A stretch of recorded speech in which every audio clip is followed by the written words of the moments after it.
Hello and welcome to the first section of trigonometry, 7.5 here. What we're going to be doing today is working with the tangent ratio. A trigonometric ratio is simply a ratio of the lengths of two sides of a right triangle. You'll use trigonometric ratios to find the measures of a side or an acute angle in a right triangle. We're going to be focusing on finding the side lengths today. And later on we figure out how to find the angles. And today we're going to focus on tangent ratio. We're going to learn about sine and cosine as well later on in 7.6. The ratio of the legs in a right triangle is constant for a given angle measurement. The ratio is called the tangent. So all of this, what this means is the following. Let's say that I have a triangle here. We have a right triangle. And then I have another right triangle. And we'll say this is 36 degrees, let's say. If I have this length A and B, and this length C and D, these two triangles are similar. So if I take A divided by B, it has to be the same value C divided by D. That value is never ever going to change for any right triangle with a 36-degree angle.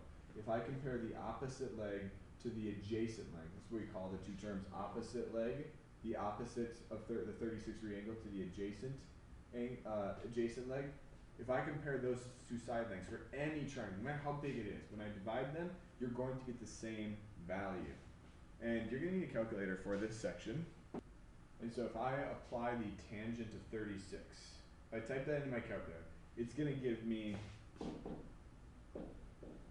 0.72654, and the number goes on. It's irrational.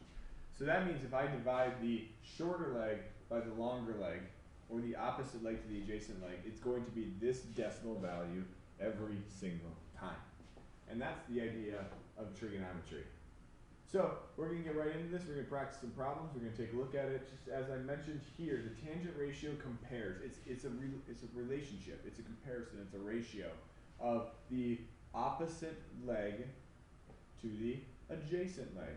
So all you got to do is say tangent of A equals opposite over adjacent. Opposite leg over adjacent leg. We're going to talk about the hypotenuse. That's with sine and cosine. All right, so here we go. Find the tangent of S. The tangent of S, opposite leg over adjacent leg. You're not going to use the hypotenuse for tangent. So the tangent of S equals 80 divided by 18. Write each answer as a fraction and as a decimal rounded to 4 decimal places. You don't need to do that. I'll reduce this as 40 over 9. And then the tangent of R. Now I'm going to take a look at R. Let me erase this here. And the opposite of R is 18. The adjacent to R is 80. So we'd have 18 over 80. And that'd be 9 over 40. Okay, so here's what you're actually going to be doing in your homework. You're going to be using trigonometry to actually solve questions here. So I have this angle measurement. I have the opposite leg, and I'm looking for the adjacent leg. That tells you that you are looking for, or you're going to be using the tangent ratio. The tangent of 32 is some predetermined number that's in your calculator. You don't need to worry about that because you can just use your calculator. So we do opposite leg, which is 18, over adjacent leg, which is x. To solve this, unfortunately, the x is on the bottom, and you're going to have to do something. So we're going to have to multiply both sides by x to get x from the numerator into the denominator. So I have x tan 32 equals 11, and then you're going to divide by the tangent of 32. The tangent of 32 is some number. So if I type in tangent of 32 into my calculator, and if you're going to be using the decimal version, keep like 4 to 5 decimal places.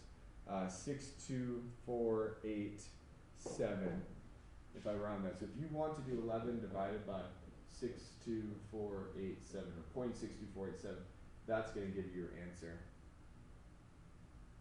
All right, so if I divide those, x equals 17.604 for my final answer. when I'm using the calculation, this number within the problem, 4 or 5 decimal places is good, but then normally at the very end you can round it. So like 17.6 would probably be okay for that problem there.